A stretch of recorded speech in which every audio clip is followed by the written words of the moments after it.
al Evangelio según San Juan en el capítulo 1. San Juan, capítulo 1.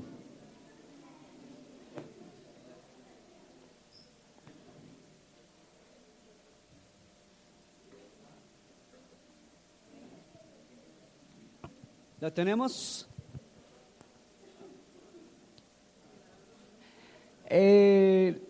Por favor, los niños menores de 9 años, por favor, pueden pasar a la clase con las maestras. Gracias, hermano. Gracias.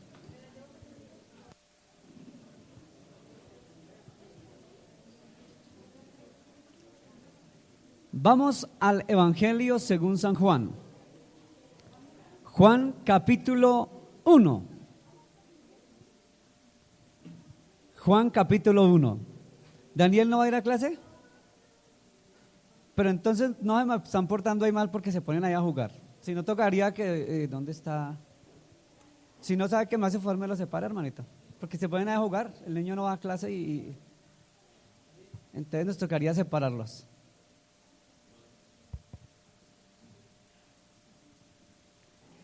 Juan capítulo 1. Vamos a estar leyendo desde el versículo 35 en adelante.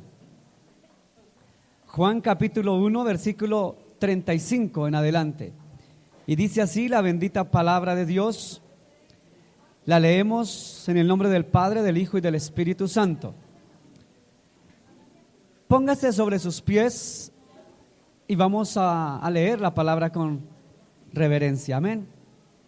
Dice así: el siguiente día, otra vez estaba Juan y 2 de sus discípulos, y mirando a Jesús que andaba por allí, dijo: he aquí el Cordero de Dios.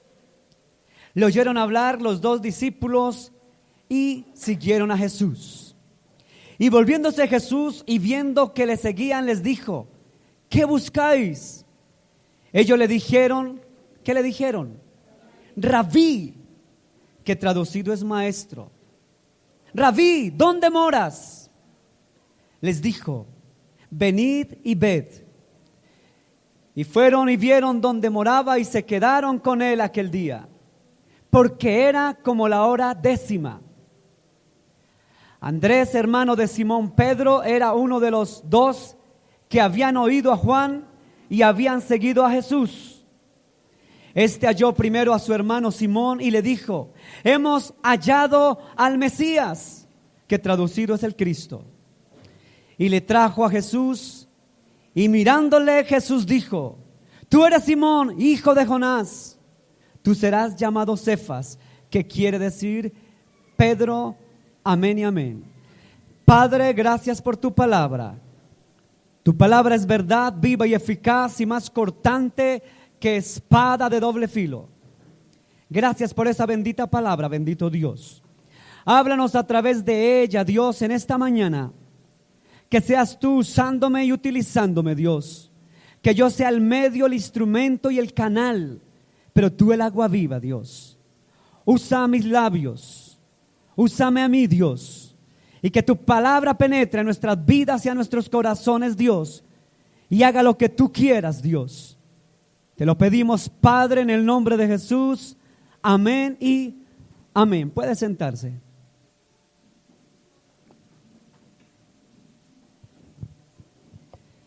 Cuando comenzamos a leer el Evangelio según San Juan, aquí encontramos una historia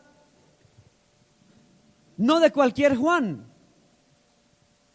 porque hay varios Juanes, y no estoy hablando de Juanes el cantante colombiano, no.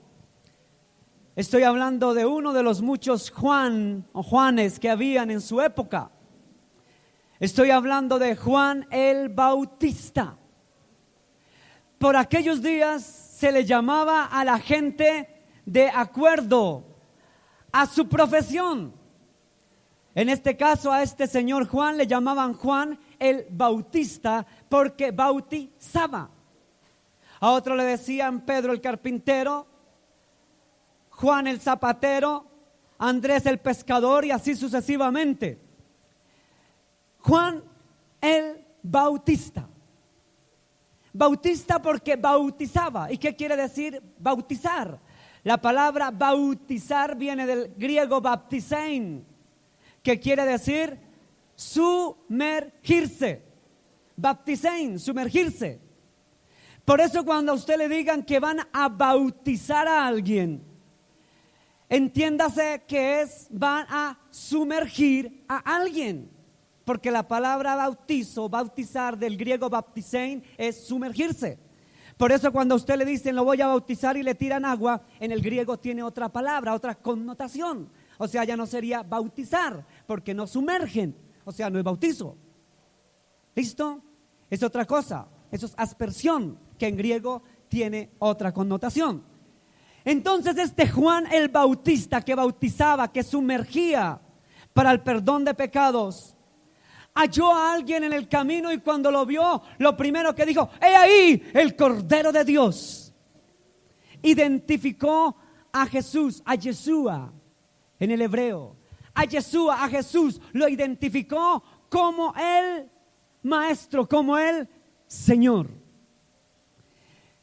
Pero me llama la atención que Juan el Bautista, o el que bautizaba, en el versículo 38 dice que él andaba con otros 2 discípulos. Dice que volviéndose Jesús y viendo que le seguían, les dijo: ¿qué buscáis? Ellos le dijeron: Rabí. Aquí es donde yo me quiero centrar.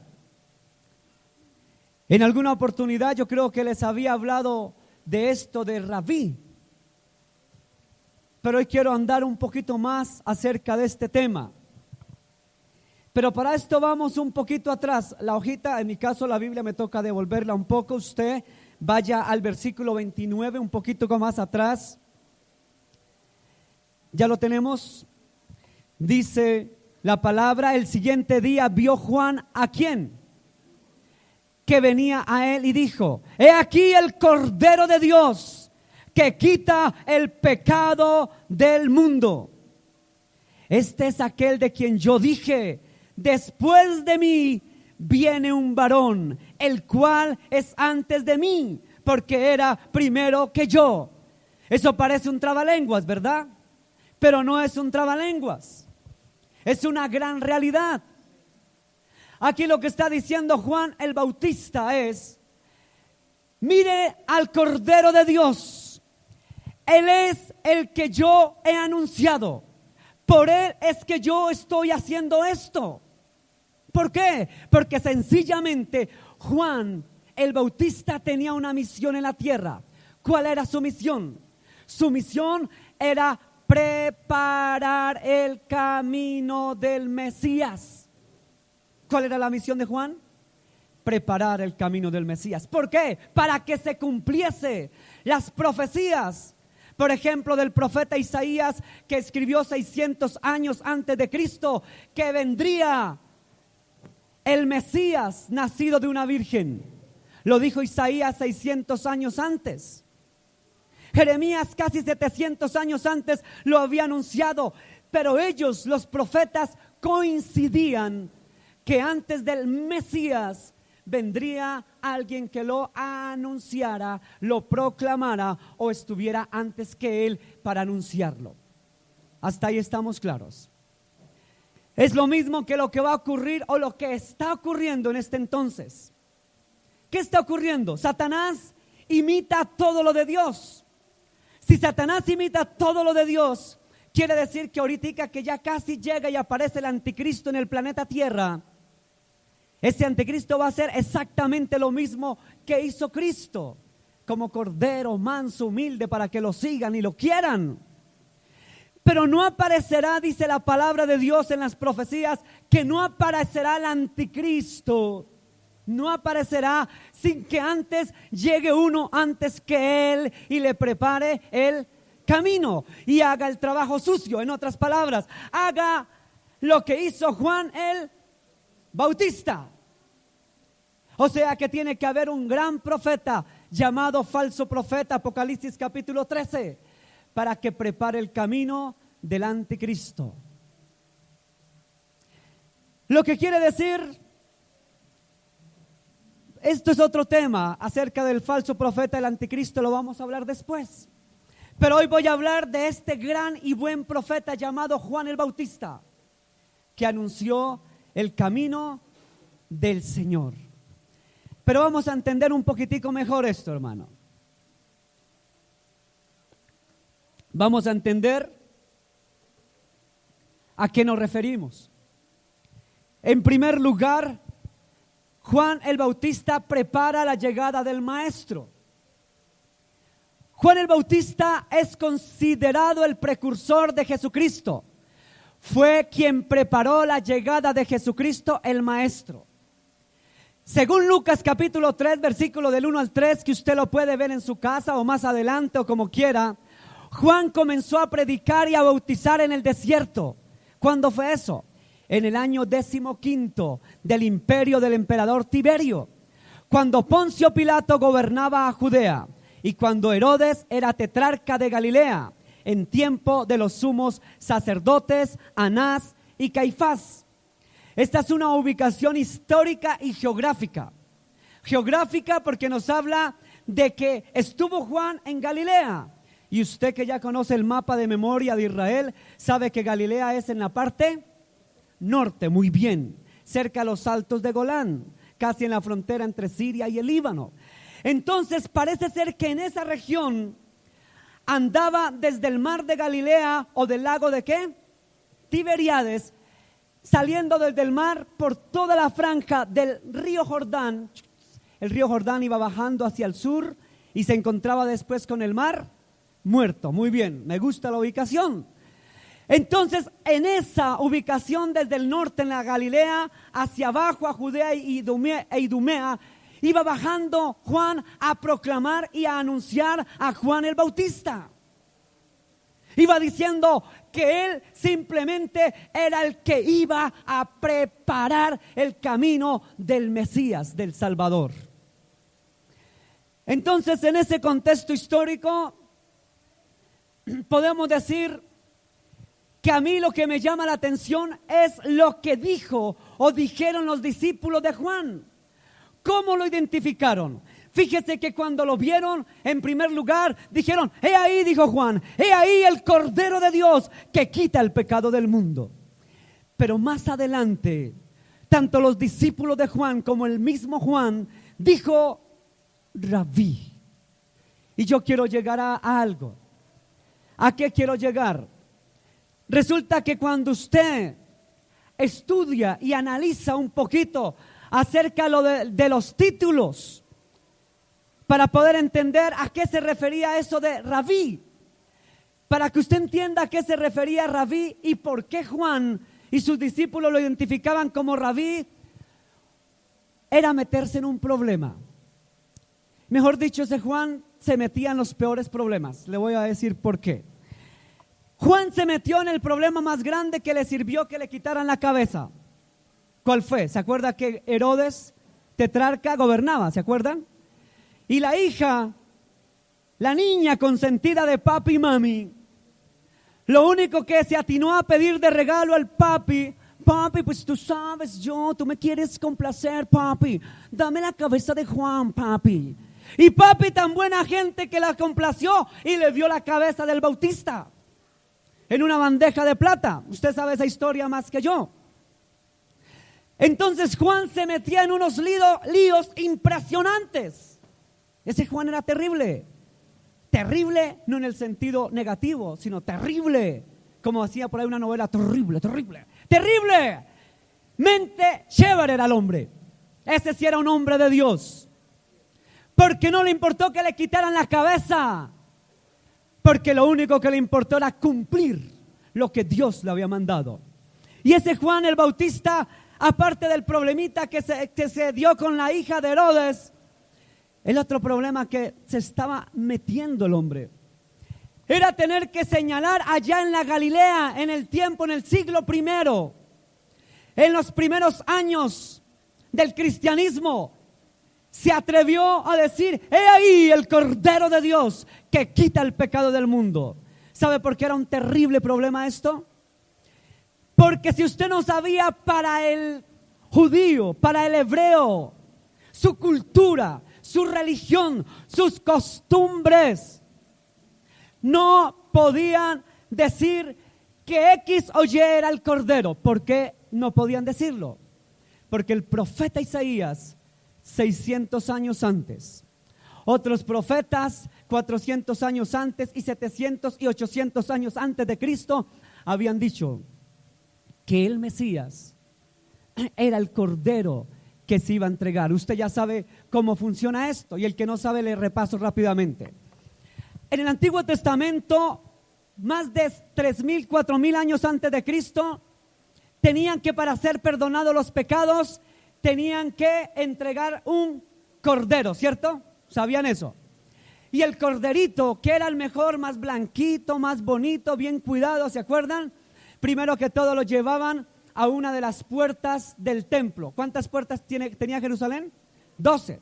¿Y a cuál puerta llevaban al corderito? A la puerta de las ovejas. ¿Y dónde quedaba la puerta de las ovejas? En el noreste del templo y al noreste de Jerusalén.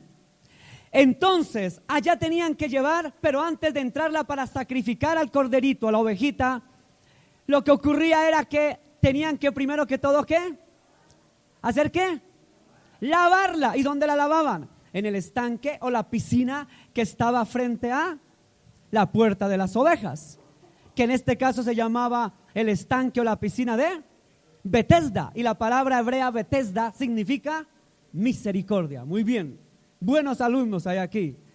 Entonces resulta que pasaban, lavaban el corderito, lo entraban por la puerta del norte, la puerta de las ovejas, y después, ¡pum!, la sacrificaban.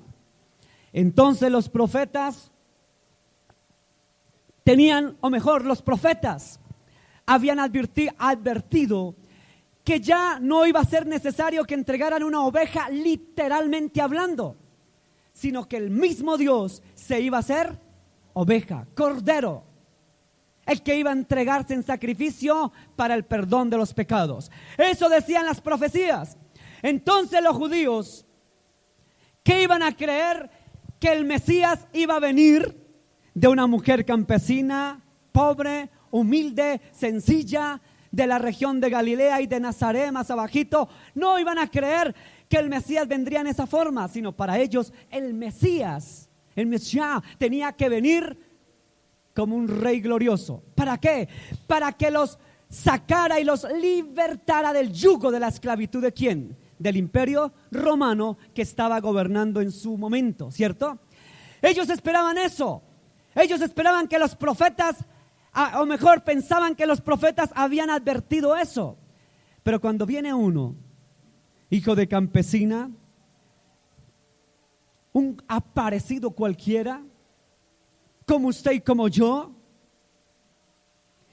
entonces ellos no podían entender que ese iba a ser el Mesías, un tipo común y silvestre. Y cuando viene allá, por la margen del río Jordán, y Juan, que lo tenía la gente como alguien respetado, Juan tan respetado, no era cualquier pelagato por ahí, Juan tan respetado en su momento, se atreve a levantar el dedo y decir: ¡he ahí el Cordero de Dios que quita el pecado del mundo! ¡Qué problemita que tenía que meterse Juan!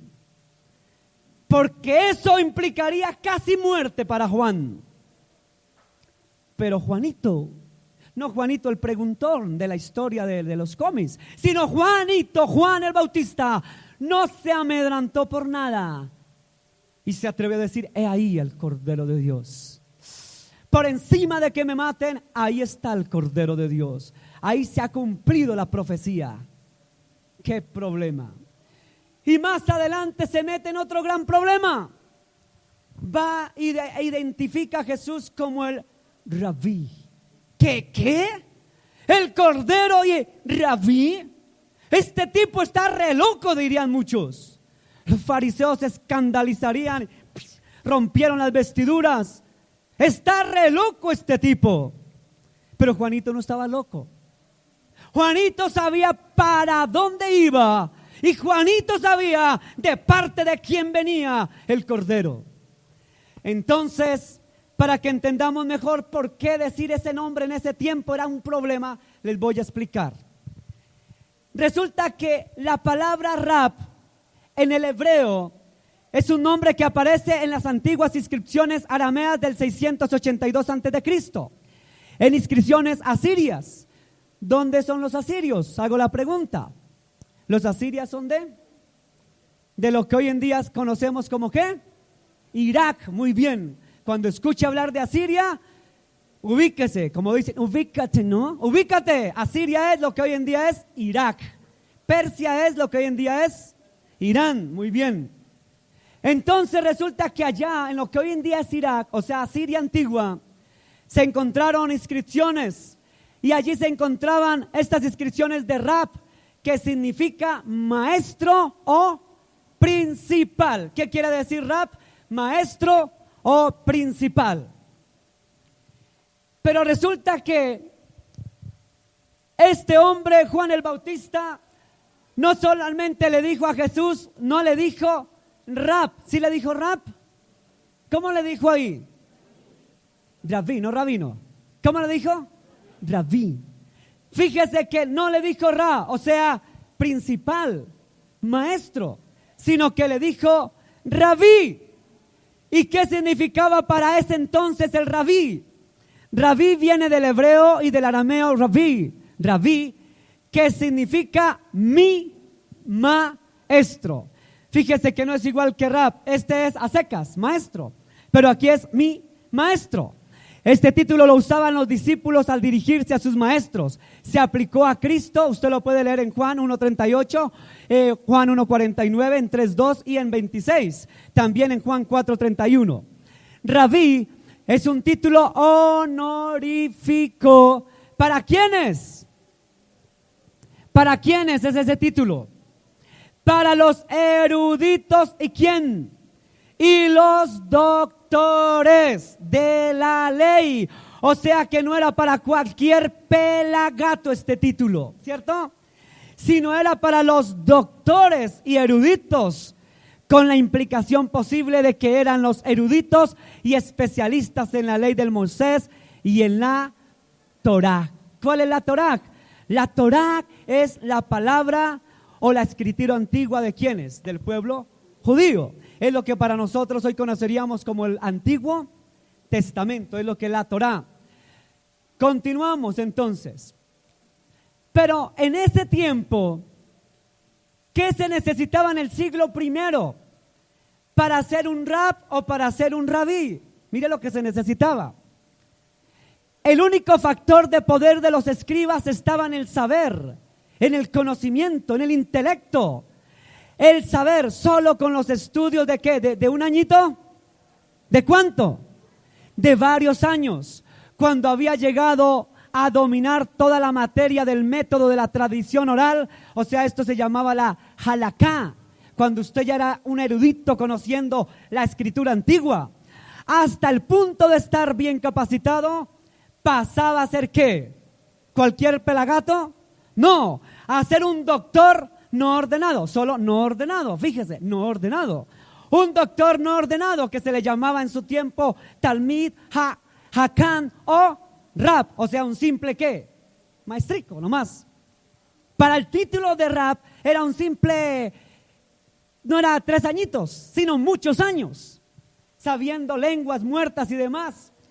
Pero solo cuando había alcanzado la edad canónica para la ordenación, en unos 40 años, era ordenado doctor, que se decía Safrao Hakam, el doctor, su eminencia el doctor, Hakam.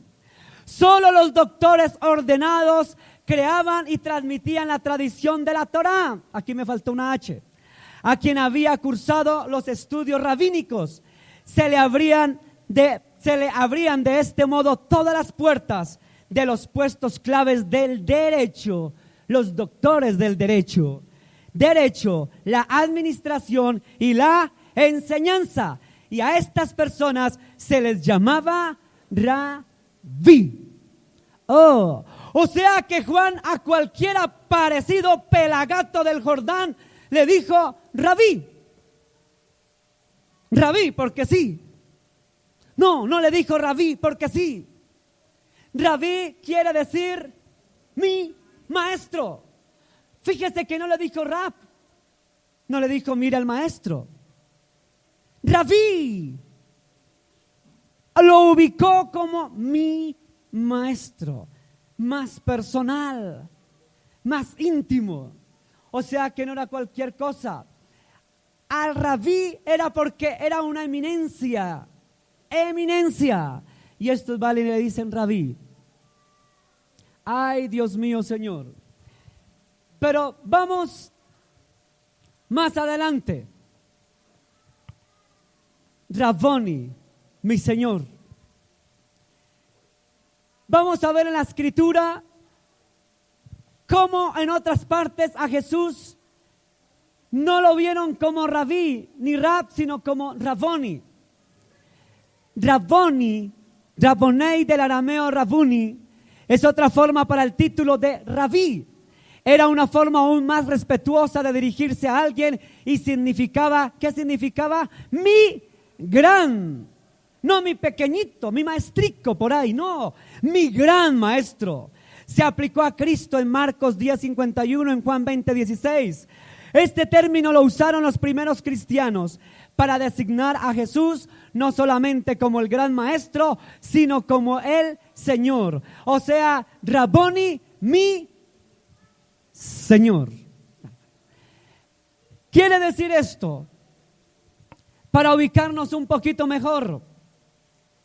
Quiere decir esto, gracias hermano, que cada día que pasaba el tiempo, este Juanito se metía más en problemas. Y no solamente Juanito, sino todos los discípulos de Jesús se metían en unos problemas tenaces. Vamos a ir entonces a Juan, capítulo 20, versículo 16, o sea, un poco más hacia adelante. Juan, capítulo 20, el versículo 16 y el versículo 17. Fíjese lo que aquí dijo Jesús. Cuando usted lee el contexto, yo voy a leer un versículo, pero el contexto está hablando de la resurrección de Jesús. Es decir, ya había pasado su tiempo en la tierra Jesús, ya había muerto y ya había resucitado. Y en su resurrección, Jesús le dijo, ¿a quién? A María, no a María la madre, sino a la otra María. Parece ser que era María Magdalena o María de Magdala. Dijo, María, volviéndose, ella le dijo, Raboni, que quiere decir maestro. Jesús le dijo, no me toques, porque aún no he subido a mi Padre. Mas ve a mis hermanos y diles, subo a mi Padre y a vuestro Padre y a mi Dios y a vuestro Dios. Qué tremendo, hermano. Yo quiero que usted se ubique por un momento, se ubique en este contexto. Quiero decirle que aquí María no le dijo ni rab ni rabí, sino raboni, mi Señor. Ese título de raboni sí que ni siquiera lo tenían los saduceos, fariseos, hipócritas, los doctores, las eminencias, ni siquiera alcanzaban al título de raboni. Raboni era la connotación del máximo maestro de maestros, de maestros, de maestros. Como hoy en día alguien que tenga un PhD, un no sé qué cosas, usted sabe más de títulos que yo. Alguien de supremamente eminencia, tanto que hoy podríamos decir usted es un doctor en divinidades o algo así. Doctor en divinidades. Ustedes saben que para ser un doctor en divinidades tiene que estudiar no muy poquito. Para ser doctor en divinidades, por ejemplo, la Universidad Harvard, que la formaron, si no lo sabía, la creó, si no estoy mal, David Harvard, nieto o hijo de un misionero cristiano evangélico. Hizo la Universidad Harvard cuando llegaron de allá, de Inglaterra, perseguidos por ser cristianos, leer la Biblia. Salieron y vinieron en el barco del Mayflower, pasaron toda la costa, todo el mar, y llegaron y se acentuaron en Boston, en Massachusetts. Y allá estos pastores, misioneros, hombres de Dios, tomaron sus Biblias, y en esas Biblias que ellos tomaron, lo primero que alguien dijo: no, antes de hacer la iglesia queremos hacer una escuelita para los niños, para que se preparen, se capaciten, que se llame la escuelita Harvard, en honor al apellido de los Harvard que habían venido del otro lado del charco. Y entonces comenzó la escuelita de Harvard para estudiar Biblia a los niños. Lo que hoy en día mis niñitos, cuando se van allá atrás, así comenzaron los niños campesinos de Inglaterra, llegados al Nuevo Mundo, a estudiar la Biblia en la Harvard. Fueron los primeros graduados de la Harvard. Hoy por hoy la Harvard University, la más prestigiosa, tal vez del mundo, junto con la Oxford y otras más. Esa Harvard que algún día comenzó a enseñar Biblia, palabra. Hoy en día enseñan cualquier cosa. Lástima que se murieron aquellos abuelos, bisabuelos, misioneros cristianos, y no sé a quién en manos quedó la Harvard. Dicen que siguió la secuencia de sus nietos y demás, pero no pareciera. Si usted estudia hoy divinidades en la Harvard, teología, le enseñan basura de teología. Basura, basura y basura. Salen de allí títulos de eruditos, teólogos, eminencias teológicas. No le nombro casos porque me da hasta vergüenza nombrar a esos teólogos. Conozco a 3 famosísimos que salieron de la Harvard University, graduados de teología y divinidades. Qué bueno que Jesús no estudió en la Harvard. Qué bueno que Jesús no estudió en Oxford. Qué bueno que Jesús no estudió en ninguna universidad de pacotilla. Qué bueno que Jesús era mi Señor. Qué bueno que María pudo entender que no era cualquier maestrico graduado de la Harvard, sino era el verdadero maestro de maestros, de maestros, de maestros. Tanto que dijo: no le cabe título para ser un maestro. Tiene que ser mi Señor, no cualquier Señor. Para que se cumpliese lo que dice Apocalipsis capítulo 19, versículo 16, cuando dice que Él es Rey de Reyes y Señor de Señores. O sea que los títulos a Él no le alcanzaban. ¿Sabe por qué? Porque Jesús no vino por títulos. No vino por títulos, hermano. Si Jesús hubiese venido por títulos, tal vez hubiera dicho por allá a las eminencias de los fariseos: oiga, venga, ábrame en un campito. En la universidad, en ese tiempo no se llamaba universidad, sino se llamaba sinagoga. La sinagoga era la universidad de aquel entonces, porque la sinagoga era el lugar donde estudiaban, se preparaban, ¿cierto? O sea que él pudo haber dicho: oye, ábreme cupo por allá en la sinagoga X para ser bien preparado. Pues no, Jesús no pidió que le abrieran un cupito en la sinagoga X, la Harvard de aquel entonces. Él pidió nada de nada. Él vino a servir y no a ser servido, dice la palabra. Él vino no a lucirse con sus títulos. Tú sabes, ¿no? Tú sabes, yo tengo título de divinidades. Yo tengo título de magister en teología. Yo tengo títulos de lo que quiera. Jesús no vino a mostrar títulos de nada, hermano. Si hubiera venido a mostrar títulos, déjeme decirle que se hubiera acabado lo que la esencia Dios quería hacer con Jesús. Porque Él dice que fue manso y humilde, sencillo. Jesús no vino a que le sirvieran. ¿Sabe qué diferencia había entre un fariseo y Jesús? El fariseo y el saduceo andaban así, sacaban pecho, al pueblo lo miraban como cualquier cosita, al pueblo lo miraban así. Pero fíjese que Jesús andaba con el pueblo, amaba al pueblo. vivía con el pueblo. Tanto sería que yo le conté la historia de Leví, ¿cierto? Y de Mateo. ¿Se acuerdan la historia de creo que hace 15 días? Ya se me olvidó, pero usted se acuerda más que yo. Leví era un hombre que, perfecto, el banquero de aquel entonces, era un publicano. Y Leví era un hombre que, aunque sabía de cosas, de títulos, se queda impresionado ante el solo paso de Jesús. Leví, su eminencia Leví, lo ve pasar, tiró el banco a un lado y dice: yo lo sigo.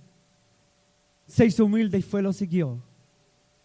O sea que Jesús tenía tanta humildad y tanta sencillez y poco título,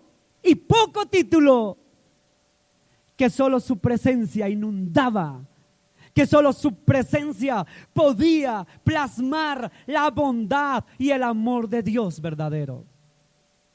Los fariseos tenían títulos, tenían cargos, pero no tenían la esencia de lo que Dios quería. Hoy en día, uno mire que yo voy a reunión de pastores. Yo generalmente ni me llevo corbata, ni nada de eso, ni tengo carro, ni eso. Oye, pastor, ¿y dónde estudiaste? ¿Y qué estudiaste? Y no sé qué, pastor, ¿y qué estudiaste? ¿Qué estudiaste?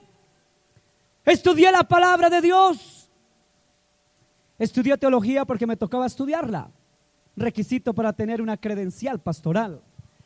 Saqué el título de licenciatura en teología, pero he visto unas eminencias que tienen doctorados en divinidades, doctores y todo el cuento, y yo, oh my God, oh my God, oh my God. Queda uno aterrado de los títulos de sus colegas. Y si usted, eso en el ramo del cristianismo protestante. Ahora si nos vamos al ramo de la Iglesia Católica Romana, pues ellos son doctorados. Por eso a los pastores nos ven como pacotilla, porque, oh no, esos pastorcitos de garaje, de iglesia de garaje, no, esa gente, eso cualquiera se aprende 3 versículos por ahí y se hacen pastores, ¿tú entiendes? No, nosotros somos tal, somos tal. Puede ser lo que quiera usted, hermano, pero si usted no tiene la presencia de Jesús, si usted no tiene la presencia del Espíritu Santo, si usted no es un hombre o una mujer de Dios, de vano y de balde le sirven sus títulos. Puede ser maestro en divinidades, puede ser profesor de la Harvard, de la Oxford, en teología sistemática y dogmática. Puede ser lo que quiera, hermano.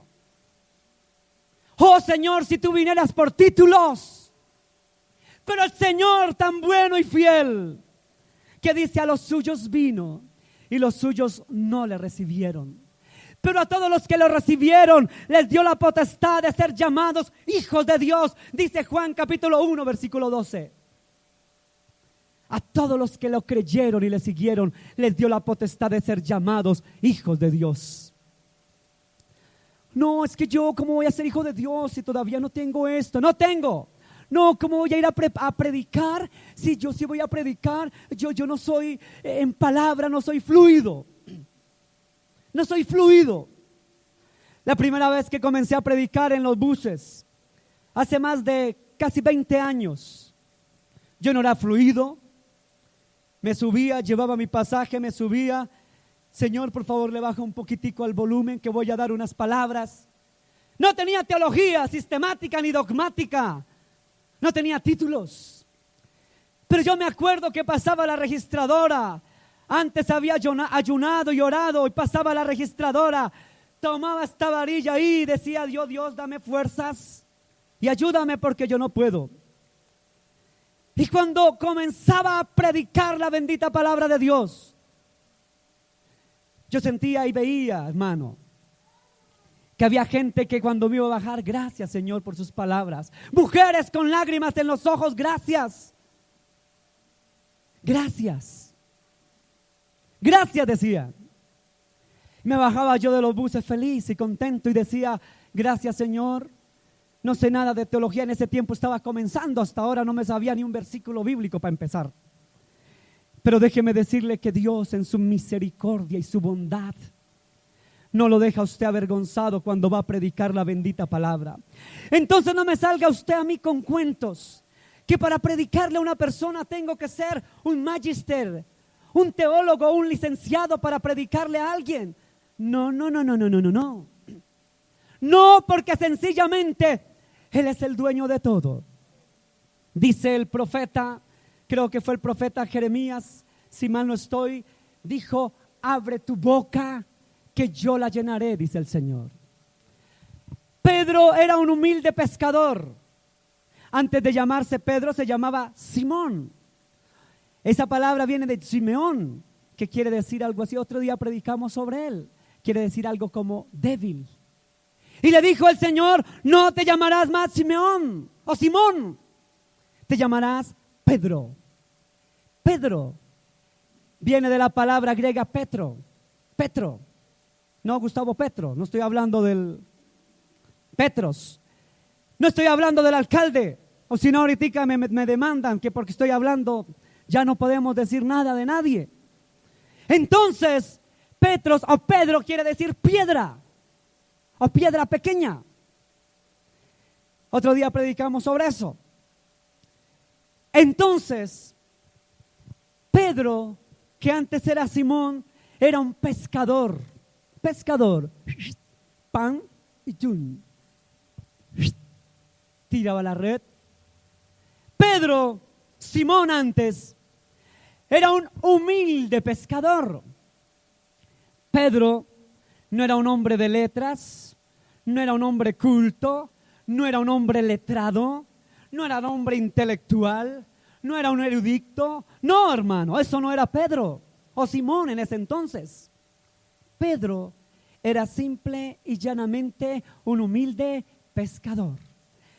Y cuando el Señor le dice a Pedro: ve y predica, Pedro se fue por la orilla del lago de Tiberíades o el mar de ¿qué? De Galilea a predicar. Y cuando dio el primer discurso, que usted lo encuentra en Hechos de los Apóstoles, ¿cierto? Creo que es capítulo 2, si mal no estoy.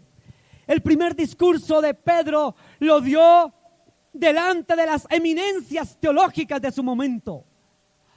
Y el Pedrito, que era cualquier pescador aparecido, que no era un magíster en nada, les dio una cátedra de teología dogmática y sistemática a sus eminencias, los rabinos de su entonces.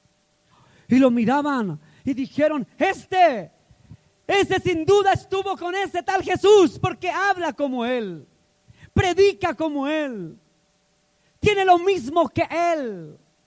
En Pedro no vieron al Pedrito, ese Pedrito ahí de los pescaditos, no.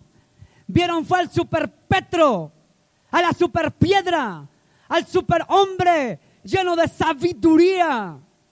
Ese Pedro, ignorante tal vez como los otros, Andrés, Felipe y los demás, pescadores, campesinos, humildes, pero le daban sopa y seco a las eminencias de su entonces. Solamente por una sencilla razón: porque ellos amaban a Dios, tenían el sello del Espíritu Santo, tenían a Dios en su mente y en su corazón. ¿Qué necesita usted, hermano? Necesita ser un hombre y una mujer que ame a Dios, que busque a Dios de corazón. ¿Quiere la sabiduría? Dice la Biblia en Santiago, dice: si alguno es falto de sabiduría, pídala a Dios y nuestro Dios la dará en abundancia. ¿Quiere sabiduría? Yo algún día les dije, yo no sé si aquí les conté el testimonio de una hermanita que yo conocí, una anciana, no aquí en esta iglesia, en otra iglesia hace unos años atrás. Una viejita que no sabía leer ni escribir. Una ancianita que no sabía porque nunca se preparó. Analfabeta, campesina ella. Hermano, esa ancianita de muchos años, avanzada en años, no sabía leer, pero déjeme decirle este testimonio que no lo estoy mintiendo, hermano. Ella decía que no había estudiado nunca ni primero de primaria, porque siempre estuvo en el campo con sus padres, trabajando en el cultivo. De niña la trajeron a Bogotá a ser empleada de servicio de una casa, de otra. Ella no sabía más sino planchar, lavar, cocinar, oficio, no sabía de más. En fin, ¿para qué necesitaba tanto lectura si solo era lavar y planchar? Pero déjeme decirle que me conmovió tanto el testimonio, porque una mujer que nunca leía, cuando decían en la iglesia, vamos a leer tal, abría su Biblia y leía. Pero lo paradójico, impresionante y terriblemente inverosímil es que esta mujer lo único que sabía leer era la Biblia, porque le ponían otro trozo de un periódico, revista, etcétera, no sabía leer. Pero había la Biblia, y si la Biblia daba en Juan, en Mateo, en Marcos, en cualquier cosa, ¡pum!, abría, o donde fuera, y decía, y vi en la mano derecha, claro que no hablaba, no leía tan corridamente, y vi en la mano derecha del que estaba, como hubiese leído, pero lo leía, y leía sus versículos, y después le traían una revista, un periódico, léame esto. Nada. Cosas inverosímiles que solamente Dios sabe hacer. Usted dirá, ese cuentico no me lo como. No se lo coma. Es más, no estoy para que lo crea o no lo crea. Solamente le cuento. Si quiere creerlo, créalo. Si no, no me importa, hermano, que lo crea. Y se lo digo con amor y respeto. Lo digo porque lo vi, no porque me lo contaron. Entonces déjeme decirle que milagros tan poderosos como esos son los que hace Dios. Por eso a mí no me sorprende que un hombre analfabeta, campesino, ignorante, se haya parado frente a las grandes eminencias de su entonces y haya dicho tremendas verdades y tremenda sabiduría. ¿Sabe por qué a mí no me extraña eso? Porque yo sé el Dios que yo conozco. Yo sé el Dios que nosotros tenemos, que es un Dios poderosísimo, que es un Dios de milagros, de prodigios, de señales. Es un Dios, no un Diosito, como mucha gente por ahí dice. No, es que si Diosito, Diosito es una cosita.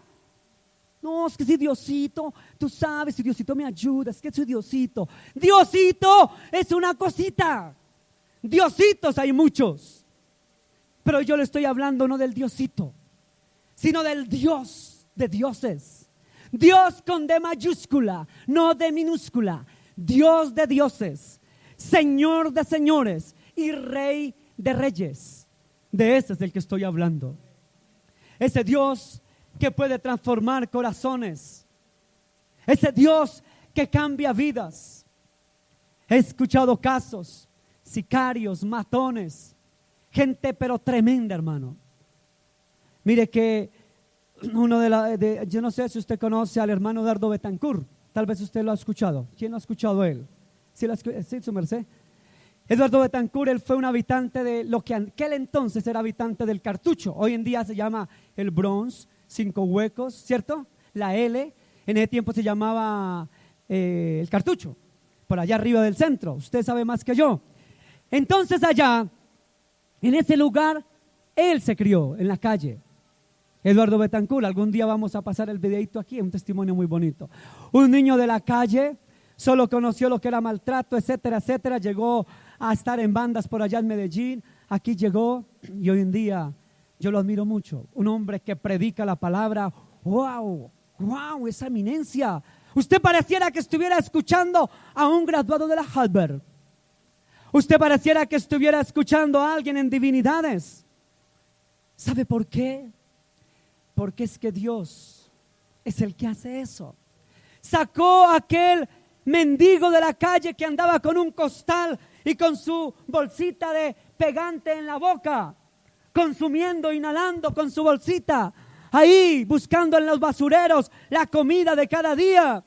Hoy en día es un hombre bien elegante, tiene todavía una cicatriz aquí, producto de su vida pasada, bien hablado, bien instruido, un hombre de Dios en el sentido de la palabra. Y como le he visto muchos, y uno dice, wow, ¿y este tipo a qué horas estudió divinidades? ¿A qué horas soy? ¿A qué horas? Si yo estudié más que él. ¿A qué horas? Sus divinidades fue postrarse ante el Altísimo, clamarle al Dios de Israel, orar, ayunar, clamar, buscar su rostro. Y él le da el título. Yo no estoy diciendo que no estudie, yo siempre lo he dicho aquí y siempre lo aclaro, porque usted no me va a entender mal ni a confundir. No, pero es que ese pastor que no quiere que estudiemos, que seamos ignorantes. No, ¿qué le pasa a ese tipo? ¿Qué está pensando? No, hermano, yo nunca he dicho eso, ¿o sí? Estoy hablando que Dios en su poder hace cosas gigantescas. No estoy diciendo que no estudie ni se prepare. De hecho, les reitero, yo estudié licenciatura en teología y los que se quieren parar a un púlpito tienen que estudiar y aquí estamos dando teología. ¿Es así o no es así, hermana?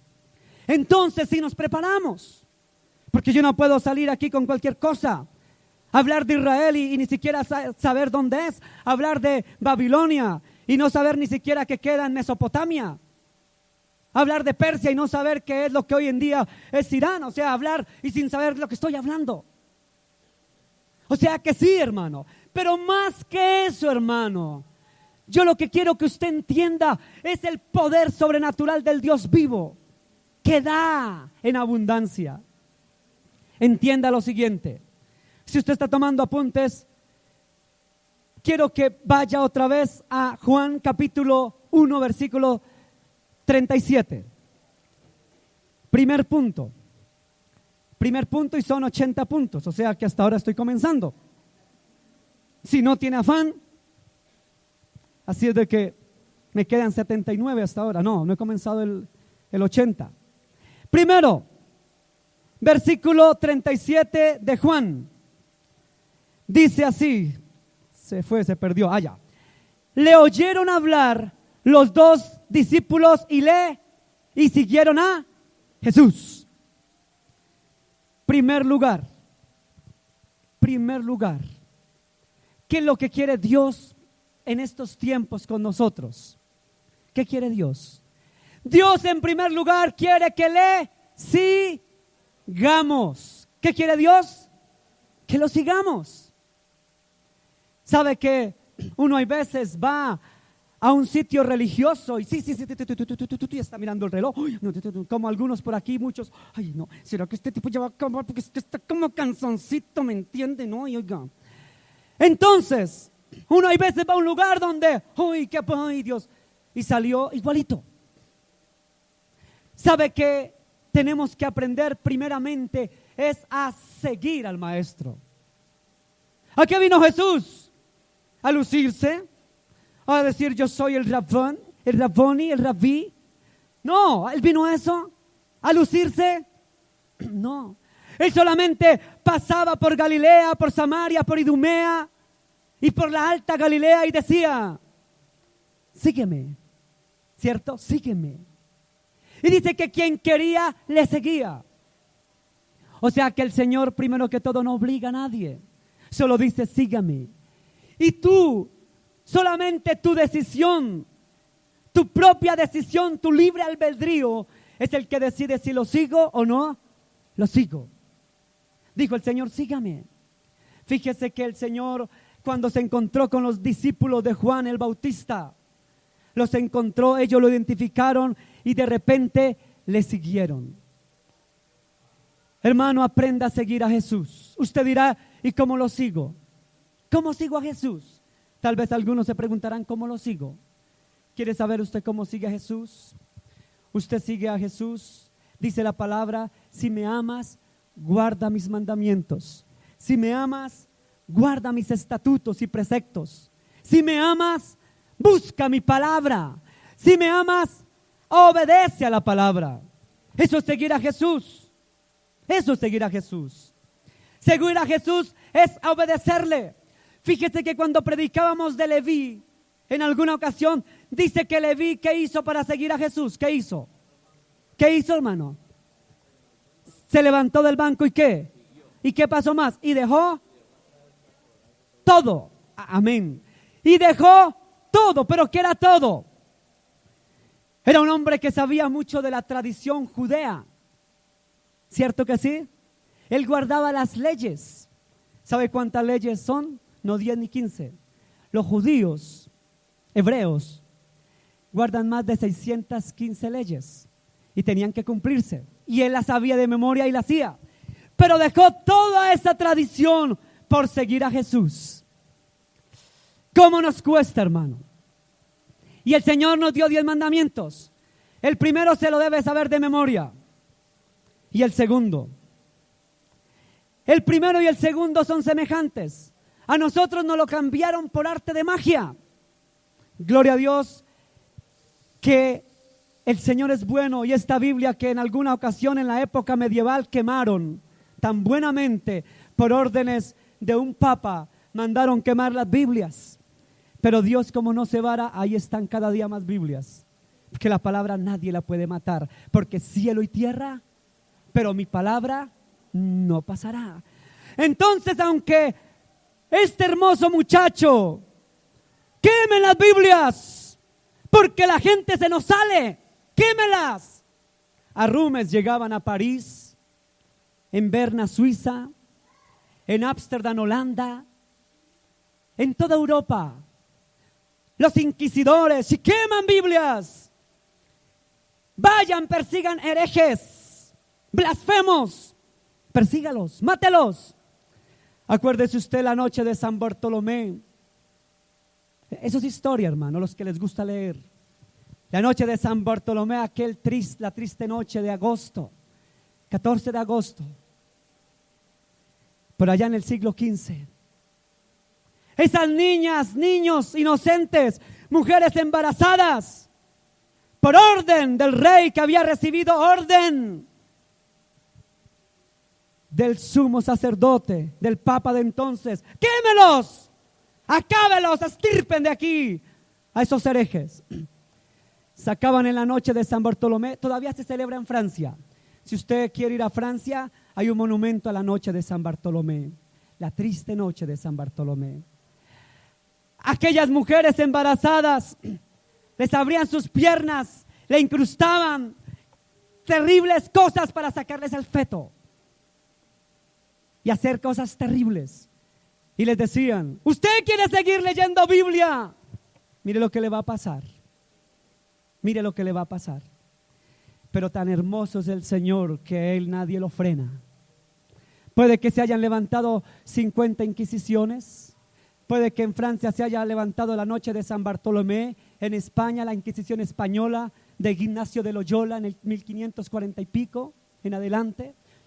Puede que en Irlanda, antes de dividirse Irlanda, hubiese sido los días trágicos de Irlanda en la persecución de los herejes o la persecución de los hugonotes en el norte de Francia. Pero eso no paró a los verdaderos cristianos. Que así supieran que los mataban, como hizo este Juan el Bautista, que sabía que lo decapitaban, no podía dejar de decir lo que conocía. O sea que somos igualiticos a esos cristianos mártires. Tal vez usted sale con la Biblia y el hecho de que lo vean con la Biblia en la mano, ¡ay! Y se volvió evangélico, ¡ay! ¡Ay, no! Dice que ahora aleluya, ¡ay, no! ¡Ay, qué oso, qué pena perdemos! ¡Ay, no! ¡Qué vergüenza! O si no, otro caso, va con la Biblia y la bota, ¡ay, no! Yo no. Mi tío es el que va por allá, mi abuelita es la que va por allá, mi hermanito es el que va por allá. Yo por allá, esos sitios no me gustan. Claro, porque usted vive del qué dirán. Porque qué oso, ¿me entiendes? ¿Qué dirán los compañeros? ¿Tú me entiendes? ¿Qué dirán? ¿Qué dijo Juan el Bautista? ¿Qué dirá? ¿Qué dirá X? ¿Qué dirá no? Aquí estoy. Por Cristo de morir, aquí estoy. Bajó su cabeza y la puso ahí en el mesón de piedra y ahí quedó. Pablo, cuando llegó a Roma, cuando en los tiempos de Nerón, estoy hablando de los años 50 al 70 en Roma, cuando gobernaba Nerón, Pablo desafiantemente contra estos hombres entregó su vida.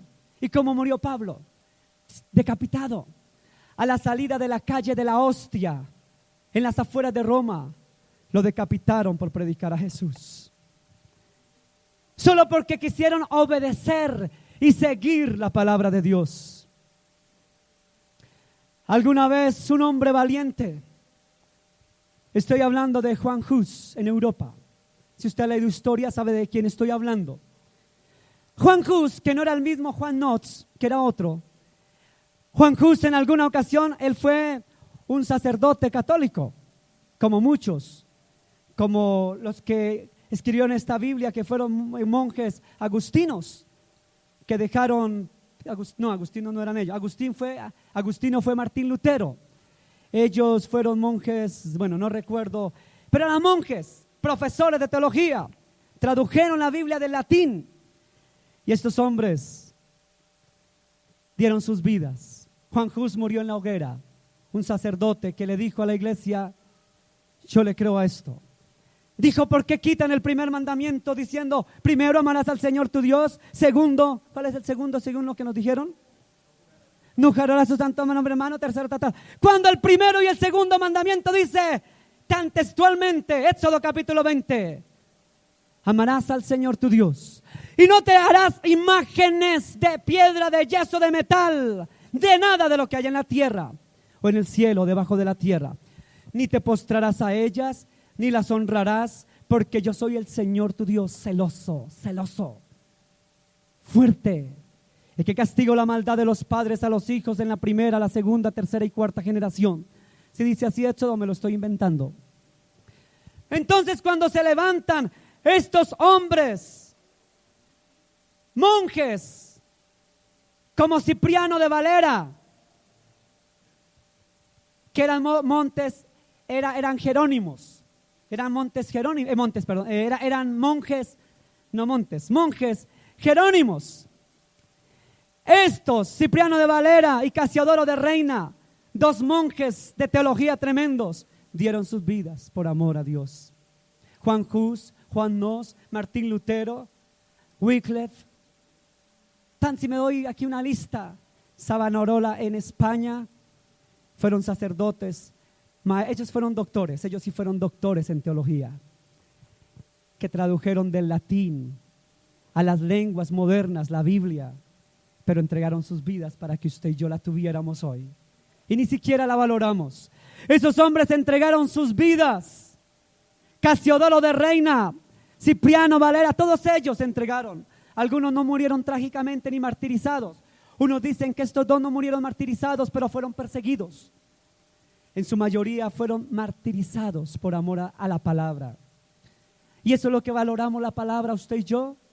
¿Quiere seguir a Jesús?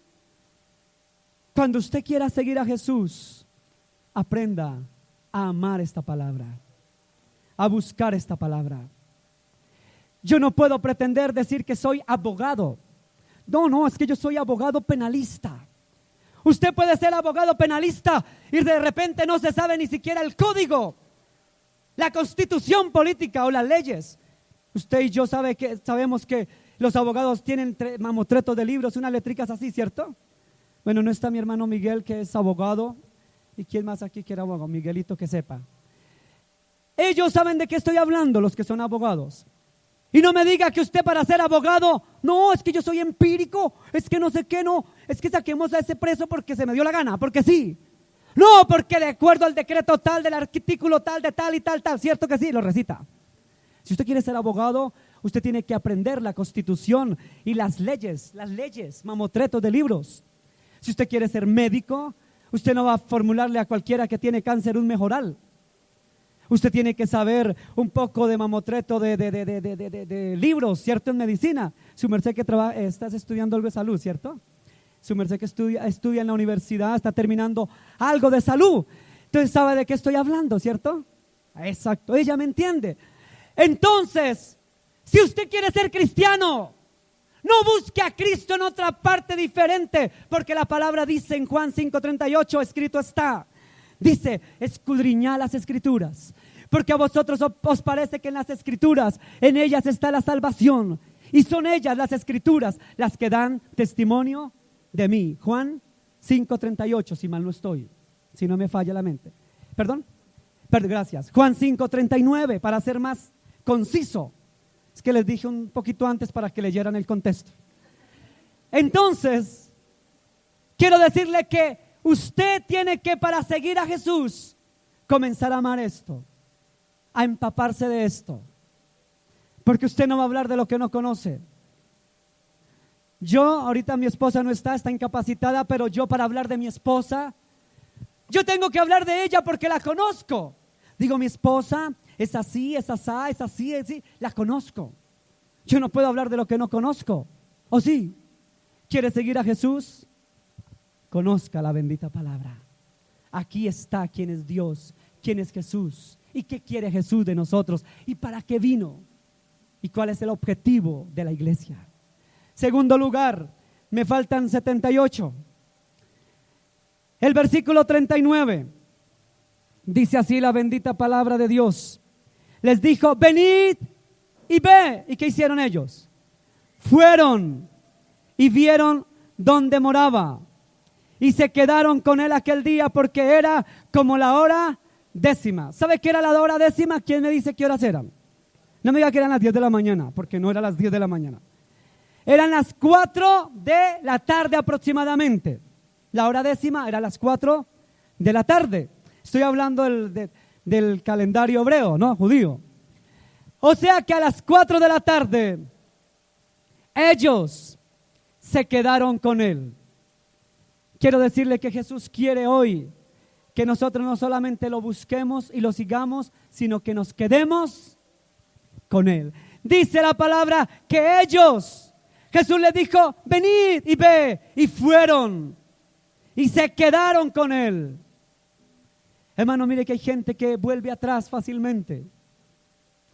Yo siempre le he dicho a mi esposa, si hace rato hubiera vuelto atrás, yo me hubiera vuelto atrás hace tiempo. A veces hablábamos con mi hermana Maritza, ¿no? Uno honesto ve, conoce, pasa tantas cosas que uno dice, a Dios quisiera renunciar y decir, ¿sabe qué? Mejor me voy a trabajar en otra parte, tengo mi sueldo fijo, estoy relajado, chévere. No, hermano. Pero cuando Dios lo pone a uno donde lo pone, le toca a uno sudar peto. Y si Dios lo pone a uno, déjeme decirle que Dios quiere que nos quedemos con Él. Quédese con Él, no se limite solamente a seguirlo, sino quédese con Él. Si usted comenzó el camino, sígalo y quédese. ¿Sabe por qué? No porque le convenga a Jesús. ¿Usted cree que a Jesús le conviene? Yo a veces me pongo a decir, a Jesús no le conviene que yo, pues qué carajo, ¿qué le va a convenir a Jesús? ¿Yo? ¿Quién soy? Nada. A Jesús no le conviene. ¿Sabe a quién le conviene que uno se quede con Él? Es a nosotros. ¿Sabe por qué? Porque cuando nosotros nos quedamos con Él, nos va bien. Es como cuando un hijo, los que somos papás y somos abuelos, sabemos de esto. Ustedes no han vivido, han visto experiencias que hay muchachos de rebeldones. Ay, que yo me voy de la casa, pues que yo me voy, pues quédese con su pinche casa, hasta luego, y pum, tiran la puerta y hacen pataleta y se van, y yo me voy, y qué, hasta luego, y qué, chao, y hasta luego.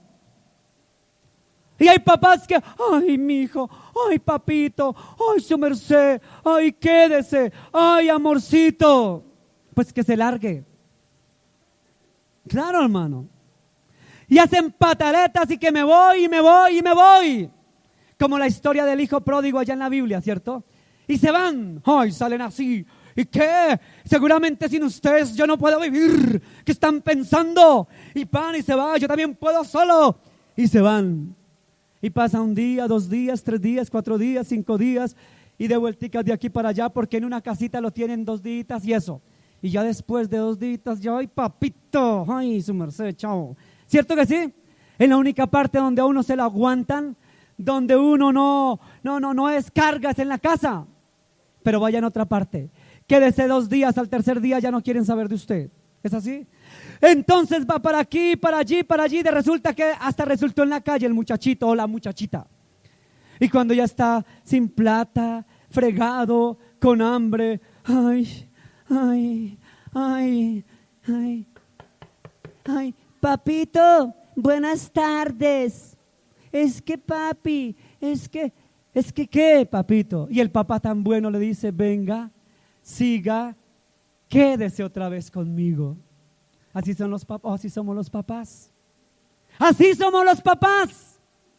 Y las mamás, lógicamente, si no me pegan el grito las mujeres. Así somos los padres. Y abrimos la puerta y los amamos y los abrazamos y los cuchuquiqueamos. ¿Y cómo te fue? Antes sinvergüenza uno, antes consintiéndolo después de lo que hace. ¿Y cómo te fue por ahí, papito? Yo sabía que su merced iba a tener hambres por allá, papito. ¿Para qué se fue? Quédese en su casa, porque en ninguna parte se lo aguantan, en ninguna parte usted va a ser, no va a ser la eminencia ya como en su casa. En su casa tiene todo, la comida, el techo. Por eso quédese con Jesús. Yo le decía en estos días, yo no me acuerdo si fue a Lisbeth o alguno le decía, uy, yo no sé qué haríamos nosotros sin Jesús. El mundo anda patas arriba, la sociedad anda tremendamente, terriblemente mal. Cada día matan muchachitos de 15, 18, 20 años por el celular, por la chaqueta, por lo que quiera. La sociedad anda mal y uno dice Dios, y uno ve cómo la gente se suicida, se mata, estoy aburrido, ¡pum! Se mató el uno, se mató el otro, mató a sus hijos, no estoy mintiendo, en las noticias usted ve eso, mató a sus 3 hijos, después se suicidó, mató a su marido, desespero, angustia, zozobra. Por eso digo gracias Dios. ¿Sabe que desde que yo estoy con el Señor he sabido que aunque vengan momentos difíciles, sabe que cuando uno está con Él es tan diferente las cosas, ¿cierto, hermanos? Porque uno sabe sobrellevar las cosas, ya no se angustia, ya no se estresa, ya uno sabe de cero estrés, uno vive como relajado. Yo vivo relajado y digo, Señor, gracias. Uy, Señor, tú sabes que está pasando esto. Ahorita mi esposa está en cama, está incapacitada y yo no puedo venir. Ay, mamita, pues yo me quedo con su merced y le sobo su piernita y me quedo con su merced y aquí los dos llorando. ¿Llorando por qué? Yo salgo, Dios te bendiga, Dios te guarde, te cuidas. Le dejé el desayunito, le subí el desayunito a la cama. Buen esposo, ¿cierto? Oiga, sí, valga la cuña. Entonces resulta, hermano, que con qué amor y con qué cariño, y no me puedo quedar llorando, ni sufriendo, hermano. Porque la vida sigue. Porque la vida sigue. Y la vida es hermosa. Si usted no la ve hermosa, es porque le falta quedarse con el Maestro. Quédese con Él. Y le ve a la vida algo diferente, aunque el día sea frío como esta mañana, lluvioso. Yo esta mañana le dije, Señor, gracias Padre, el día está un poco frío, lluvioso, pero gracias Dios por este día tan lindo. Y ve uno algo, la vida la ve uno ya diferente, hermano. Qué bueno, yo decía, qué bueno que todos fuéramos creyentes de la palabra para ver la vida con otra óptica. Hermano, en tercer lugar, primer punto, sígalo. Segundo, quédese con Él. No la abandone porque usted le va mejor con Él que sin Él. Un buen hijo se queda con Él. En tercer lugar, el versículo 38 dice: y volviendo Jesús y viendo que le seguían, les dijo: ¿qué buscáis? Ellos le dijeron: Rabí. ¿Qué quiere decir Rabí? No, mi maestro, no me le quite. Mi maestro. Ahora aquí dice, ojo con esto, aquí dice que traducido es maestro. Fíjese que esta versión es Reina Valera.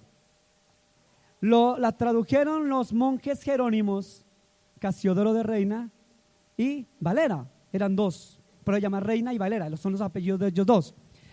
Cuando usted mira versiones más antiguas de la Biblia, yo cuando hago mis estudios de la Biblia, yo siempre he dicho que esta es la que tengo aquí para leer. En mi casa tengo como unas 12 versiones bíblicas, la internacional, tengo como 4 versiones católicas que son buenísimas.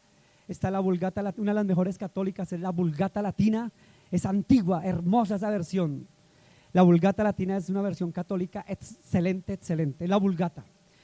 Hay versiones tremendas y cuando usted ve versiones más antiguas de la Biblia, más antiguas, la Biblia se escribió en 3 idiomas, griego, hebreo y arameo, ¿cierto?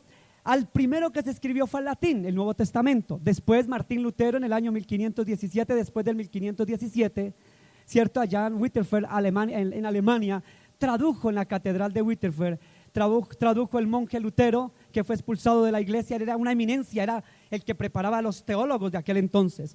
Y el doctor Lutero, que fue profesor catedrático y decano de la Universidad de Wittenberg, allá en Alemania. Era la universidad más tremenda en teología de aquel entonces. El doctor dijo, no, yo aquí leo, él sabía griego, hebreo, arameo. Dijo, aquí yo veo una cosa y al pueblo se le están enseñando otras cosas. Y se fue y pidió permiso para hablar con el Papa. Y fíjese que este no era cualquiera parecido, porque para hablar con el Papa tenía que tener influencia. El doctor Lutero era conocido en Alemania y en Europa. Cuando llega a hablar con el Papa, le dice: su santidad, yo como un poco más abajo que usted, su merced, también conocedor del griego, hebreo y el arameo, me encuentro que las escrituras me dicen esto, y la tradición y el magisterio de la iglesia está enseñando esto. Con el respeto que usted se merece, su santidad, fuera hereje de aquí, o se retracta o muerte. Y el doctor Lutero en su humildad vuelve nuevamente, dice no, y se le vino todo el mundo encima. En aquel entonces, si usted ha leído historia, la iglesia dominaba a los reyes, a los emperadores. ¿Sí sabe o estoy inventando? Eso es historia, hermano, historia universal. Y ellos gobernaban todo y manejaban todo. O sea que el doctor Lutero tenía que irse en contra de todo. Reyes, todos. Y el príncipe Felipe de Sajona, Dios es tan bueno que pone. Y el príncipe Felipe dijo, habló con el Papa, su santidad, por favor. No, tenemos misericordia de ese Lutero. Excomúlguese a Lutero. No es parte de la iglesia y después muerte. Y llega Felipe el rey, dice, no, yo lo saco a este porque este es un buen hombre, es una eminencia, es un hombre humilde. Y llega y lo saca y lo lleva al castillo de Wittenberg. Y allá en el castillo lo tiene escondido, le pone las velitas, le pone todo. Y tan hermosamente lo que hace Dios en su momento. Comienza el doctor Lutero ya escondido y toda la iglesia búsquelo para matarlo. Y allá el príncipe de Sajonia lo tenía escondidito en los sótanos del castillo de Wittenberg. Y allá escribe el doctor Lutero, pasa del griego original del Nuevo Testamento y lo transcribe del latín también, porque estaba en latín las primeras porciones, y lo traduce al alemán. Por eso es que Martín Lutero en Alemania es como lo que para nosotros en América Latina es Miguel de Cervantes Saavedra. Allá es el doctor Martín Lutero. Y Dios, que es tan hermoso y tan precioso, Dios es perfecto, en el momento tiene todo. Y el Señor por aquel entonces inspira a un hombre llamado Gutenberg. Usted también sabe esto, ¿cierto? Y Gutenberg fue el que escribió, iba a decir, fue el que inventó, ¿qué, hermano? La imprenta la inventó Gutenberg. ¿Él era de dónde? Alemán. Y Gutenberg se inventa la imprenta por aquel entonces. Estoy hablando de 1517. Lutero, pum. Y Gutenberg ya estaba unos años antes craneando la imprenta. Y lo primero, cuando la imprenta se creó, si no me creen, lean, no digo la Biblia, lean. Yo siempre he dicho aquí, hermanos, lean Biblia, primero Biblia, y lean, vean noticias, lean, instrúyanse, hermano. No se dejen meter a la boca las manos de nadie.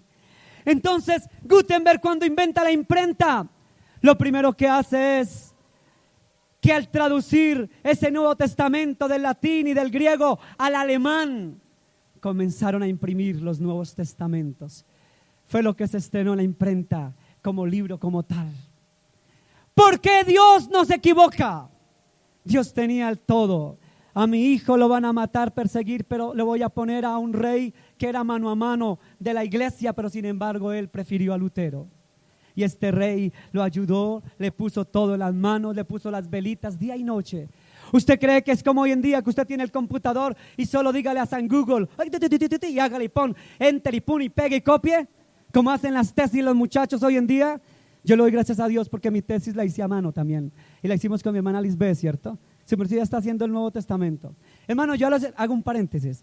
A los estudiantes de teología aquí les puse que el Evangelio de San Juan lo transcribieran, ¿cierto?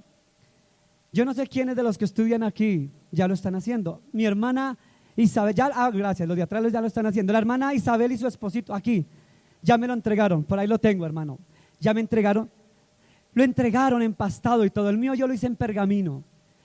Y les dije que no falte ni punto ni coma. Ni punto ni coma. ¿Sabe por qué? Porque antiguamente Los escribas, ¿sabe por qué se llamaban escribas? Porque escribían, transcribían. Y a un escriba, cuando pasaban la ley, todos los preceptos de la ley de Moisés, y les faltaba una tilde, una coma, una letra, les quitaban la mano. Se llamaban masoretas. O sea que usted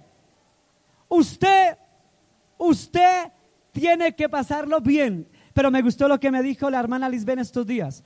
Me dice, pastor, y me mostró su evangelio de Juan. Le dije, uy, hermana, yo no sabía que tenía tan bonita letra. Y sabe que me dijo algo que me conmovió, hermano, y que ojalá usted lo hiciera. ¿Sabe qué me conmovió? Que ella dijo, pastor, yo lo tengo así encuadernado aquí, porque yo guardo la esperanza. Mire lo que dijo esto. Yo guardo la esperanza. Algún día, cuando venga el tiempo del anticristo, que eso va a pasar. Usted y yo sabemos que las Biblias las van a acabar, las van a quemar, y nada que tenga que ver con religión va a soportar el anticristo cuando gobierne en el nuevo orden mundial, gobierne el planeta Tierra. Y como eso va a pasar, antes de que le pongan el microchip aquí y en la mano derecha, entonces ella dijo, yo sé que nosotros, el Señor viene por su iglesia y nos lleva, y los que se quedan aquí no van a encontrar Biblias, dijo Lisbeth. Yo guardo la esperanza de que como esto no es una Biblia, sino son escritos, algún día quede enterrado y alguien que se quede, como no sabe de Biblia, encuentre esos escritos y lea el Evangelio de Juan, que es el centro del Evangelio de la Biblia. Yo quedé conmovido con esa respuesta, mi hermana Liz. Tal vez a usted no le dije nada, Liz, pero déjeme decirle que yo lo meditaba en la cama. Y ¿sabe qué? Yo tengo mis pergaminos de ese Evangelio, los guardaré bien porque algún día alguien los encontrará. Porque cualquier cosa que se les parezca a Biblia cuando el tiempo del anticristo va a ser quemado. Si no lo sabía, sépalo. Así de sencillo. Para allá vamos. No Dios, porque va a gobernar el anticristo. Y no quieren saber de Cristo, ni de Dios, ni de religiones. Pero algún día alguien encontrará eso, la bendita palabra. Entonces, mi amado hermano, Martín Lutero transcribió. Y no sabe el favor que nos hizo tan tremendo, porque hoy por hoy tenemos esta Biblia que después la tradujo Reina y Valera y otras traducciones y demás, y tenemos la bendita palabra, porque Dios no se vara. Dios no se vara porque cielo y tierra pasará, pero su palabra no pasará. Esto no pasará. Esta palabra va a quedar siempre, hermano. Por eso valórela. Usted tal vez no la valora, pero valórela. Yo amo esta Biblia, hermano. Yo algún día les conté la historia, como esta Biblia fue de un basurero, ¿se acuerdan? La mandé empastar. Biblia de basurero en el cual estudié mis primeros años de teología. En ese tiempo no habían diccionarios bíblicos, ni había San Google, o como se pronuncie.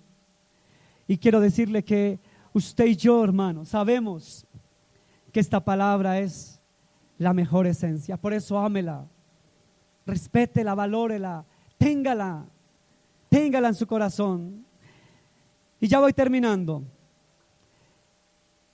La palabra de Dios dice en el capítulo 3, versículo 2. Váyase un poquito más adelante. Capítulo 3, versículo 2. Dice así: este vino a Jesús de noche y le dijo, ¿qué le dijo? Rabí, sabemos que has venido ¿de quién?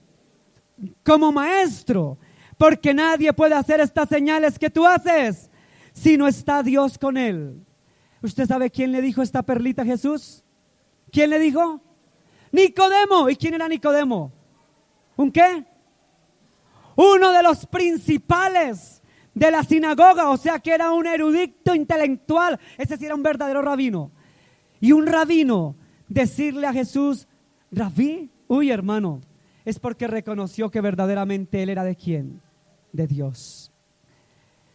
Ay, hermano, Nicodemo buscó a Dios como tercer punto. Busque a Dios. Tercer punto, ¿qué? Busque a Dios. No se quede con lo que le enseñan aquí.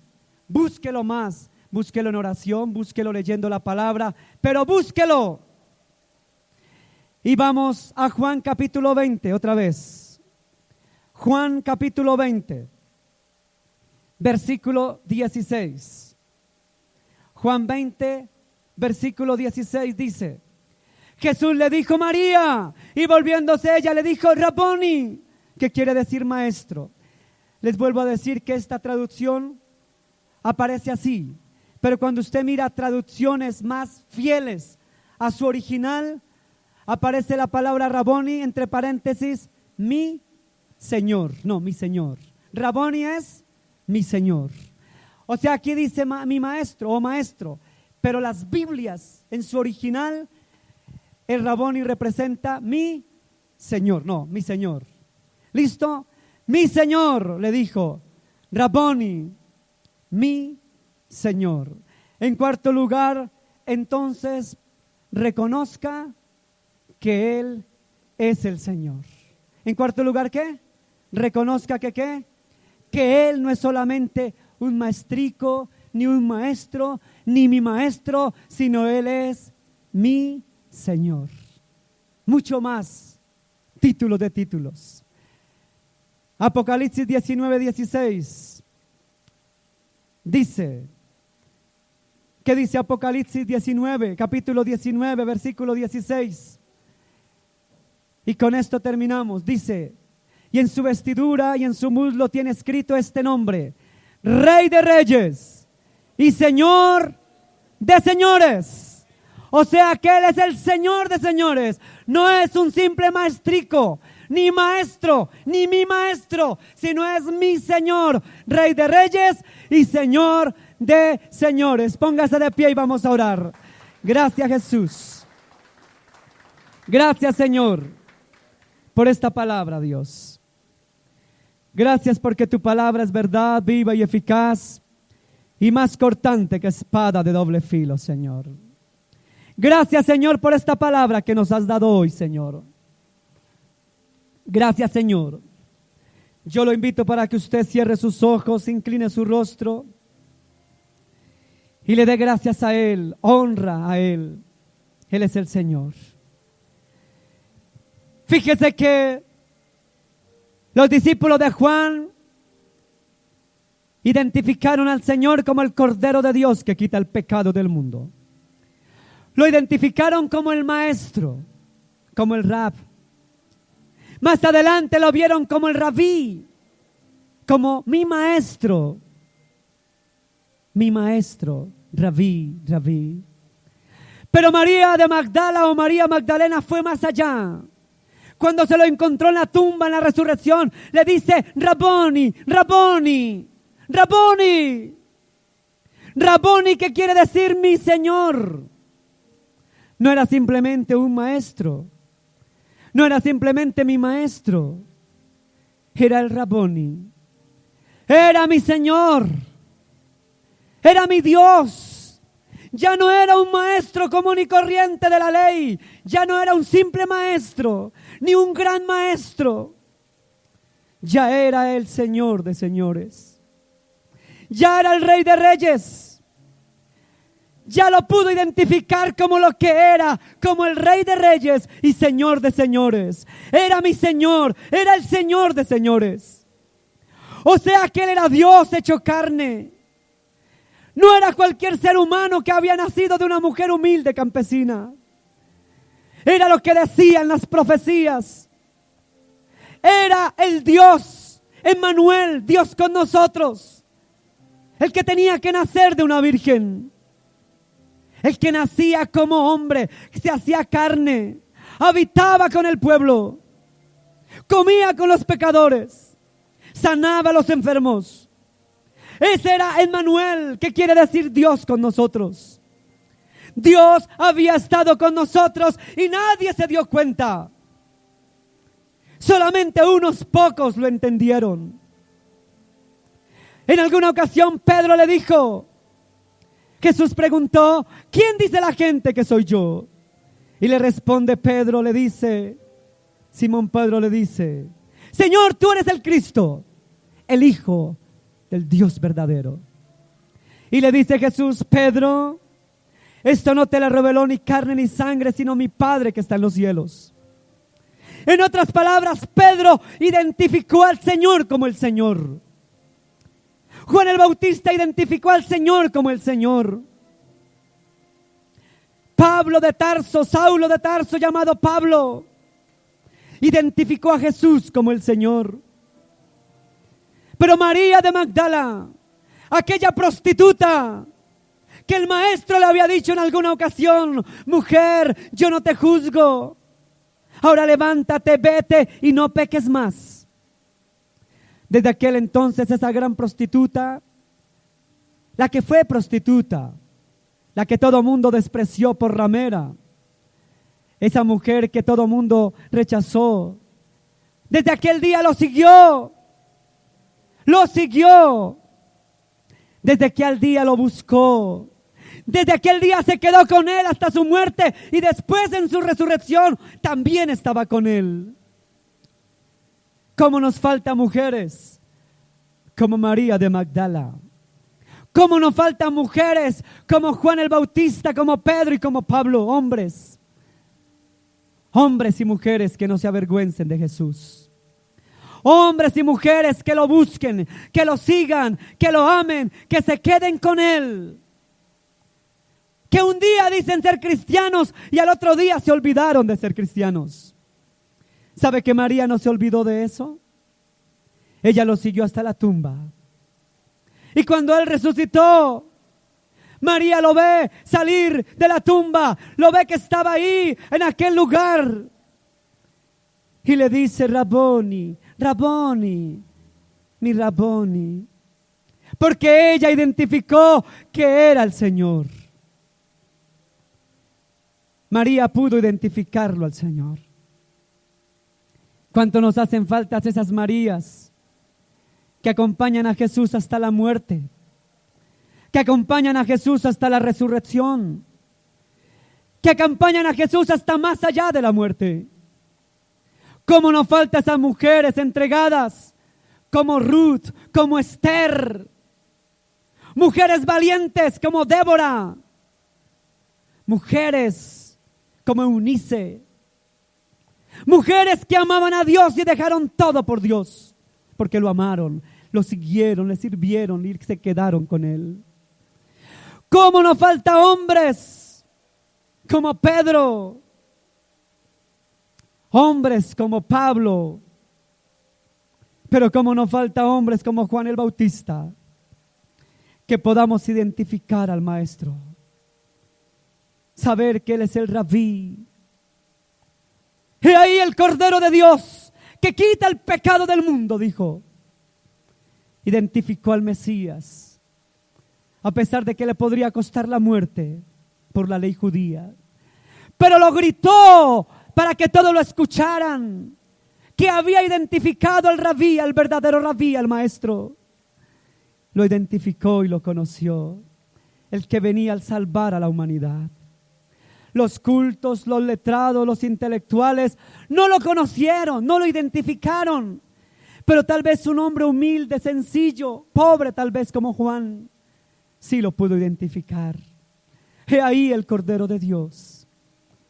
¿Cómo necesitamos de hombres como Juan el Bautista que puedan identificar al verdadero Maestro y que lo sigan y lo anuncien y lo proclamen? Porque Juan proclamó y preparó su camino. Juan preparó el camino y entregó hasta el último minuto su cabeza en bandeja de plata para la hija del rey. ¿Cuántos estamos dispuestos? Tal vez ninguno estamos dispuestos aquí a entregar la cabeza. Es que ni siquiera un dedo, ni una uña tal vez. Oh Señor, cuánto necesitamos de hombres y mujeres que te amen de verdad. Ayúdanos a amarte, Dios. Ayúdanos a seguirte, a buscarte, a quedarnos contigo, Dios, sinceramente. Ayúdanos a identificarte y ayúdanos a proclamarte, Dios. Yo soy débil, me equivoco, Dios, pero en medio de mis debilidades ayúdame, porque dice la palabra de Dios: diga el débil, fuerte soy. No diga que tú no puedes predicar. No me digas a mí: es que yo no tengo títulos, es que yo no sé expresarme. Muchas personas me dicen: pastor, yo no tengo la facilidad de expresión. ¿Cómo voy a predicarle a mis compañeros de la universidad? ¿Cómo voy a predicarle a la gente que me rodea? si son eruditos, si son gente, son doctores. Pueden ser muy doctores, pero esos doctores necesitan de Dios. ¿Sabe que los doctores también se mueren? Y yo no estoy hablando solo de doctores de medicina, sino de doctores intelectuales y cultos, filósofos.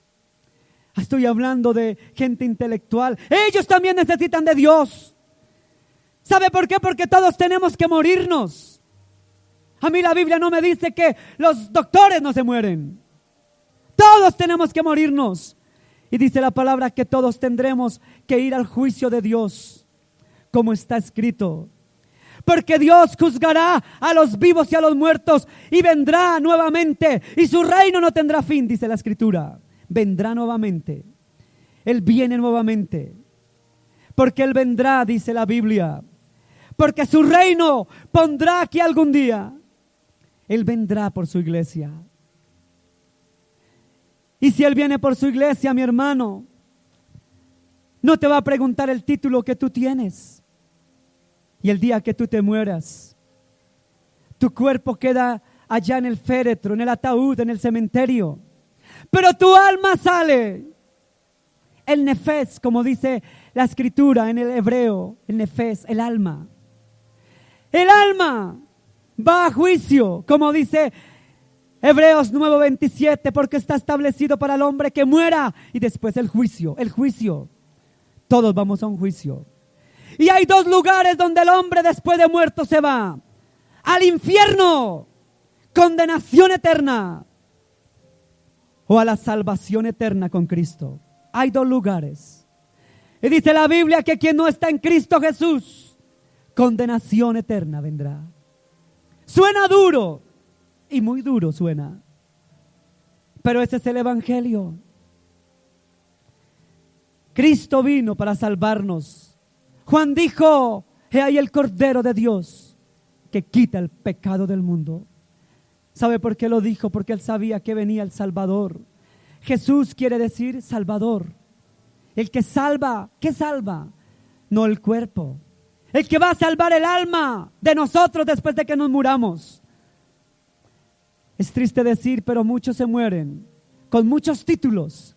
Se preocuparon para tener Magister, PhD, doctorados y títulos en la Harvard, en la Oxford. Se preocuparon por tener todos los títulos del mundo. Pero dice la Biblia de que le vale al mundo ganarse todos los títulos del mundo si al final pierde su alma. Ese es el máximo galardón y título que debemos buscar: la salvación del alma. Algún día nos morimos. Algún día moriremos. Pero que nuestra alma sea salva. Eso es lo más importante. A eso vino Jesús. Él no vino a fundar religiones ni a hacer espectáculos ficticios en una cruz. Él no vino a esas estupideces, hermano.